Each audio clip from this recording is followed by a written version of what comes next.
राम मंदिर निर्माण पर सहयोग राशि को लेकर संजय राउत का बयान सामने आया। मंदिर के लिए घर घर पैसा मांगना राजा राम का अपमान है। 4 लाख लोगों को गांव में भेजना राजनीति। संजय राउत, चंदा धंधा है कि गंदा है मुझे मालूम है नहीं, ये संजय राउत की तरफ से कहा गया। और ये कहा गया है घर घर जाकर चंदा मांगना अपमान है भगवान राम का, राजा राम का अपमान है घर घर चंदा मांगना, ये संजय राउत की तरफ से कहा गया है। ये बता दें आपको, वेब की तरफ से बात कही गई थी कि घर घर जाकर पैसे जो हैं वो लिए जाएंगे। हालांकि ये श्रद्धा लोगों की होगी कि वो किस तरीके से यहाँ पर भगवान को अर्पित करते हैं, राम मंदिर के लिए कितना पैसा देते हैं। लेकिन अब ये बड़ी बात सामने संजय राउत की तरफ से। संजय राउत का कहना है कि मंदिर के लिए घर घर पैसा मांगना राजा राम का अपमान होगा। 4 लाख लोगों को गाँव में भेजना सिर्फ राजनीति है, चंदा धंधा है कि गंदा है मुझे मालूम नहीं, ये उनकी तरफ से कहा गया है। अब तक ये बात कही जा रही थी, लोगों से संपर्क साधा जाएगा, गांव-गांव तक जाया जाएगा और फिर ऐसे में राम मंदिर को लेकर पैसा भी जुटाने की कोशिश जो है वो होगी। 4 लाख लोगों तक, 4 लाख गांव तक पहुंचेगी वेब और ऐसे में राम मंदिर को लेकर राशि जो है निर्माण में वो इकट्ठा की जाएगी। अब अयोध्या के राजा के लिए आप चंदा मांगने के लिए घर घर जाएगी तो ये राजा का अपमान है हमारा और हिंदुत्व का भी अपमान है। मुझे लगता है पूरा उस बारे में जो रामलला के नाम पर अयोध्या में जो बैंक का खाता खुला है उसमें सभी ने, जो बड़े बड़े दानशूर हैं इस देश में, सब उसमें पैसा डाल रहे हैं। शिवसेना ने भी 1 करोड़ रुपया दिया है, ऐसे बहुत से लोग हैं। तो ये 4 लाख जो लोग भेज रहे हो आप गांव-गांव घर-घर, वो किसके प्रचार के लिए भेज रहे हो? अब ये राम की नाम की राजनीतिक नौटंकी बंद करिए। राम मंदिर बनेगा, राम मंदिर बन रहा है तो आप अब राजनीति बंद करिए बस। पवन इस वक्त हमारे साथ ज्यादा जानकारी के साथ जुड़ चुके हैं। पवन, राम मंदिर का रास्ता प्रशस्त हो चुका है बनने को लेकर, लेकिन ये कहा जाए राजनीति इसको लेकर अभी भी थमती हुई नजर नहीं आ रही। संजय राउत अब ये कह रहे हैं कि घर घर चंदा मांगना जो है वो सही नहीं है, ये राजा राम का अपमान होगा और 4 लाख लोगों को भेजने की जो बात की जा रही है वो सिर्फ राजनीति है। अब देखिए, निश्चित तौर पे जो शिवसेना है, खास तौर से अगर उसकी बात करें तो राम मंदिर निर्माण या उससे पहले जो आंदोलन था उस आंदोलन की हम बात करें तो पवन रोकना चाहेंगे। चंद्रमोहन जी इस वक्त हमारे साथ बीजेपी से जुड़ चुके हैं। चंद्रमोहन जी बहुत स्वागत। चंद्रमोहन जी, संजय राउत ये कह रहे हैं सिर्फ राजनीति यहाँ पर चंदे के नाम पर हो रही है और ये राजा राम का अपमान होगा अगर उनके मंदिर के लिए पैसे मांगे जाएंगे गांव-गांव जाकर।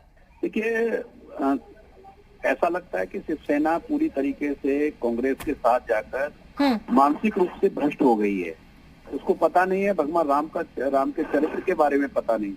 जब वो इस प्रकार की ओछी टिप्पणियां कर रही है, भगवान राम जन जन के राम हैं और हर व्यक्ति के राम हैं, तो सभी व्यक्तियों के, समाज के भागीदारी से और हर व्यक्ति चाहता है कि अयोध्या में भगवान राम का भव्य राम मंदिर का निर्माण हो रहा है तो हमारी भागीदारी हो। पूरे भारत ही नहीं, पूरे विश्व में लोगों की आकांक्षा है। तो विश्व हिंदू परिषद ने, श्री राम जन्मभूमि न्यास ने जो अभियान लिया है, लोग इसमें भागीदारी कर रहे हैं क्योंकि कांग्रेस इस समय हताश है, निराश है, उसके पास कोई मुद्दा भी नहीं है। इसी को, कांग्रेस को खुश करने के लिए संजय राउत इस प्रकार के बयान दे रहे हैं। चंद्रमोहन जी, संजय राउत जी तो कह रहे हैं कमेटी बाकायदा इसको लेकर बना दी गई है, शिवसेना ने भी करोड़ों का दान यहाँ पर किया है और भी तमाम लोग जो है वो अपनी राशि डाल रहे हैं। फिर पैसे मांगने की क्या जरूरत है? गांव-गांव जाकर चंदा इकट्ठा करने की क्या जरूरत है? जिसकी श्रद्धा है वो खुद दान कर देगा। ऐसा जन भागीदारी, जन सहभागिता को लेकर उनकी जो ओछी टिप्पणियां हैं, ये पूरी तरीके से उनकी टिप्पणियां ओछी हैं और जन भागीदारी को, जन सहयोग को वो जानते नहीं है, मानते नहीं है और उनकी बुद्धि भ्रष्ट हो गई है। कांग्रेस को खुश करने के लिए, जो कांग्रेस हमेशा से भगवान राम के मंदिर के मार्ग में बाधा उत्पन्न करती रही है, कांग्रेस को खुश करने के लिए संजय राउत इस प्रकार की टिप्पणियां कर रहे हैं। ठीक, चंद्रमोहन साहब आप कह रहे हैं जन भागीदारी है, लेकिन सर संजय राउत की अगर माने तो वो तो कह रहे हैं कि बीजेपी राजनीति कर रही है इसको लेकर भी। ये उनको पता ही नहीं है कि ये कार्यक्रम किसका है। मैं आपसे यही कह रहा हूँ कि वो केवल और केवल कांग्रेस को खुश करने की कवायद कर रहे हैं। सोनिया जी को, प्रियंका जी को, राहुल जी को खुश करने की कोशिश कर रहे हैं, वो इसके अलावा कुछ नहीं कर रहे हैं। जब राम जन्मभूमि का जो आंदोलन है वो जन भागीदारी का आंदोलन था, राम भक्तों का आंदोलन था और आज भी अयोध्या में भव्य राम मंदिर का निर्माण हो, उसमें हर राम भक्त चाहता है कि मेरी भूमिका हो, मेरी भागीदारी हो। ट्रस्ट सबके बीच में जा रहा है, सबसे सहयोग ले रहा है और सामान्य से लेकर सामान्य व्यक्तियों तक सहयोग ले रहा है। इतना छोटा सहयोग ले रहा है, ये अद्भुत बात है और इसका हम अभिनंदन करते हैं। ठीक, चंद्रमोहन साहब, ये कहा जाए डाइवर्ट करने की एक कोशिश संजय राउत के बयान की तरफ से, क्योंकि एक तरफ ये कोशिश हो रही है वेब की तरफ से भी कि लोगों से जुड़ेंगे और उसके बाद जो भी राशि होगी वो इकट्ठी की जाएगी और फिर सबका सहयोग जो है राम मंदिर निर्माण में वो एक तरीके से होगा। लेकिन संजय राउत जो बयान दे रहे हैं वो कह रहे हैं राजनीति हो रही है, घर घर जाकर पैसा मांगेंगे अगर तो भगवान राम का भी अपमान यहां पर होगा। तो ये सिर्फ डाइवर्ट करने के लिए बयान ये कहा जाए? देखिए, ये पूरी तरीके से डाइवर्ट नहीं कर रहे हैं, वो अपनी प्रासंगिकता बनाने की कवायद कर रहे हैं, कांग्रेस को खुश करने की कवायद कर रहे हैं। और देश में जो राम विरोधी हैं, राम भक्त विरोधी है, राष्ट्रीयता के विरोधी है, क्योंकि ये राष्ट्र मंदिर बन रहा है। भगवान राम का मंदिर इस राष्ट्र का मंदिर है और राष्ट्र के मंदिर के निर्माण में हम हर व्यक्ति चाहता है, हर राम भक्त चाहता है, हर राष्ट्रीय व्यक्ति चाहता है कि राष्ट्र मंदिर के निर्माण में मेरी भागीदारी हो। सब अपनी सामर्थ्य के अनुसार उसमें भागीदारी कर रहे हैं, उनके पेट में दर्द हो रहा है। इसका मतलब साफ है कि वो राम विरोधियों के साथ में खड़े हो गए और वो ढोंग कर रहे हैं, पूरी तरीके से प्रपंच कर रहे हैं। और उनका बयान पूरी तरीके से उनके उसको दिखाता है कि वो किस तरीके की उनकी बुद्धि हो गई है। ठीक, चंद्रमोहन साहब, हाँ बने रहिए आप हमारे साथ। हमारे सहयोगी पवन भी हमारे साथ जुड़े हुए हैं। पवन, चंद्रमोहन साहब हमारे साथ जुड़े हुए हैं, आप कोई सवाल उनसे करना चाहते हैं इस मुद्दे को लेकर? देखिए, चंद्रमोहन जी की बात से एक बात मैं सहमत करता हूं, क्योंकि खासतौर से शिवसेना अपनी भूमिका को लेकर के परेशान है। भगवान राम का भव्य राम मंदिर अयोध्या में बनने को बन रहा है, तमाम कवायद की जा रही है कि उसमें जन सहभागिता हो। लगातार अलग अलग जगहों से आपने देखा होगा कि जब प्रधानमंत्री नरेंद्र मोदी आए थे, जब शिला पूजन किया था, उस समय मिट्टी अलग अलग जगहों से आने का काम हुआ था। अलग अलग जगहों से लोग उसमें भाग लेना चाहते थे, लेकिन कोविड की वजह से वो लोग भाग नहीं ले पाए। खासतौर से शिवसेना आंदोलन की एक तरीके से बताया जाए कि वो अपने आप को अग्रणी मानती रही है। उद्धव ठाकरे भी आए थे, लेकिन जैसे ही वो कांग्रेस के साथ गए उसके बाद से कहीं न कहीं वो अपने आप को राम मंदिर से एक तरीके से उस तरीके से छोड़ नहीं पाए जिस तरीके से भारतीय जनता पार्टी के साथ रहते हुए राम मंदिर आंदोलन या राम मंदिर निर्माण में उनकी सहभागिता होनी चाहिए। शायद यही वजह है कि संजय राउत इस तरह का बयान दे रहे हैं। सहभागिता होनी चाहिए, शायद यही वजह है कि संजय राउत इस तरह का बयान दे रहे हैं। लेकिन मेरा सवाल यह है कि क्या संजय राउत का बयान केवल इस नजरिए से देखा जाए कि वो अपनी सहभागिता या अपनी जो भूमिका है वो एक तरीके से नगण्य पा रहे हैं, या वास्तव में भारतीय जनता पार्टी भगवान राम के नाम पे जो 4 लाख लोगों को अलग अलग जगह भेजने के काम कर रही है वो आने वाले 2022 चुनाव के एक रणनीति का हिस्सा है? चंद्रमोहन जी हमारे साथ लगातार बने हुए हैं। चंद्रमोहन जी, पवन ये सवाल कर रहे हैं कि महज अपनी इंपॉर्टेंस दिखाने के लिए संजय राउत का यह बयान सामने आया है, या फिर वाकई में इसमें कोई सच्चाई है? 2022 की तैयारी इन 4 लाख लोगों को भेजकर बीजेपी करने की कोशिश कर रही है।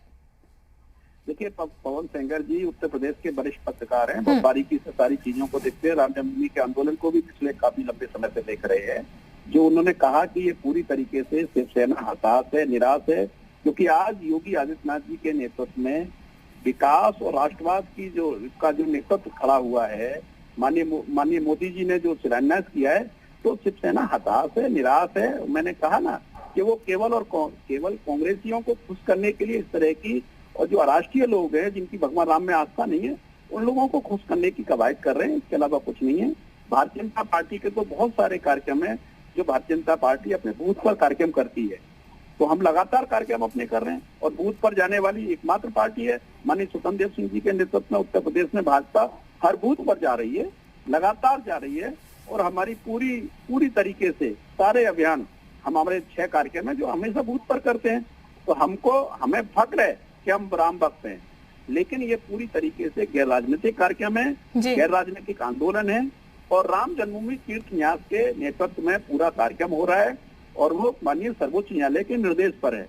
संजय राउत, मैं आपसे यही कहूंगा, संजय राउत पूरी तरीके से अप्रासंगिक हो गए हैं और इसलिए वो इस तरह की टिप्पणियां कर रहे हैं। बिल्कुल चंद्रमोहन जी, ये भी कहा जाए यहाँ पर कि एक हताशा है, क्योंकि राम मंदिर को लेकर जिस पुरजोर तरीके से बीजेपी ने अपनी बात रखी और पार्टियां उस तरीके से अपनी बात रखती हुई नजर नहीं है, शिवसेना की एक हताशा भी है जिसके चलते बयान सामने आया है। जी बिल्कुल हताशा है, पूरी तरीके से शिल्पा जी हताशा है, और हताश है ये लोग, और हताशा में इस तरह की बात कर रहे हैं। और हो सकता है कि आगे आने वाले चुनाव में शिवसेना जो रामद्रोही हैं उनके साथ में खड़ी होगी उत्तर प्रदेश में। बिल्कुल, बहुत बहुत शुक्रिया आपका हमारे साथ जुड़ने के लिए चंद्रमोहन जी। बीजेपी प्रवक्ता चंद्रमोहन साहब जो कि कह रहे हैं हताशा भी है यहाँ पर, और अपनी कांग्रेस को खुश करने की कोशिश जो है वो शिवसेना की तरफ से हो रही। पवन हमारे सहयोगी भी लगातार हमारे साथ बने हुए हैं। पवन, इस पूरे मामले की अगर बात की जाए तो जिस तरीके से संजय राउत का बयान यहाँ पर सामने निकल के आया, सवाल ये भी है कि भुनाने की कोशिश जो है शिवसेना की तरफ से भी इस पूरे मामले को की गई थी, और हर कोई ये चाहता था कि ये बेनिफिट जो है राम मंदिर का वो उनके खाते में जाता हुआ नजर आए, लेकिन क्योंकि वो नहीं होता हुआ नजर आया तो अब इस तरीके के बयान भी सामने निकल के आने लगे हैं इस पूरे मामले को लेकर। हाँ देखिए, खास तौर से उत्तर प्रदेश देश का बड़ा राज्य है और 2022 का चुनाव। चले पवन, रोकना चाहेंगे संतोष दुबे इस वक्त हमारे साथ शिवसेना से जुड़ चुके हैं। बहुत स्वागत सर आपका। संतोष जी, जो बयान संजय राउत की तरफ से दिया गया है, कैसे किस तरीके से इसको हम देखें, क्योंकि राजनीति इसको बता रहे हैं, जबकि राम तो आस्था का विषय है और हर कोई इसमें दान करना चाहता है, फिर राजनीति कैसे? नहीं देखिए, उन्होंने जो कहा वो सही कहा, कोई दान करना चाह रहा तो वो तो स्वेच्छा है उसकी ना, पर ये जो मांगा जा रहा है उसके लिए अकाउंट नंबर बताया जाता है, 10-10, 12-12 नंबर बताए जाते हैं, और पहले से भी श्री राम जन्मभूमि मंदिर निर्माण के नाम पर अरबों खरबों रुपए आए थे, सोने चांदी हीरे जवाहरात मणिमाणिक्यों की रामशिलाएं आई थी, उनका हिसाब कहाँ है, वो कहाँ रखी गई? फिर आप देश से मांग रहे हैं, ये तो 10 करोड़ परिवारों में जाएंगे, ये तो पॉलिटिकल मामला बनाया जा रहा है, घर घर जाएंगे, चुनाव प्रचार करेंगे। ये उन्होंने कोई गलत बात नहीं कही। मैं इस आंदोलन को बचपन से देख रहा हूँ, 36 साल से मैं इस आंदोलन से जुड़ा रहा हूँ। हाँ। एक भी आदमी, कोई विश्व हिंदू परिषद, भाजपा, बजरंग दल का कोई नहीं मारा जाता है, उसको गोलियां नहीं लगती हैं, आम आदमी मारा जाता है। तो ये एक पॉलिटिकल इसको स्टंट बनाए रखना चाहते हैं कि हमेशा हम इस लाइन पर बने रहें और इसके नाम पर वोट लेते रहें। तो अगर संजय राउत जी ने ऐसा बयान दिया है तो स्वागत ही हो कि उन्होंने सही कहा। अब राम के नाम पर कितना दिन आप वोट मांगेंगे, रुपए मांगेंगे, नोट ठीक है सर, लेकिन रुपए मांगने की बात यहाँ पर सिर्फ श्रद्धा के हिसाब से हो रही है, जिसको जितना लगता है वो दान कर सकता है, किसी से छीना नहीं जाएगा कम से कम। बहुत शुक्रिया आपका बहरहाल हमारे साथ जुड़ने के लिए। पवन भी हमारे सहयोगी हमारे साथ जुड़े हुए थे, बहुत शुक्रिया आपका भी। चंद्रमोहन साहब भी हमारे साथ थे, बहुत शुक्रिया उनका भी।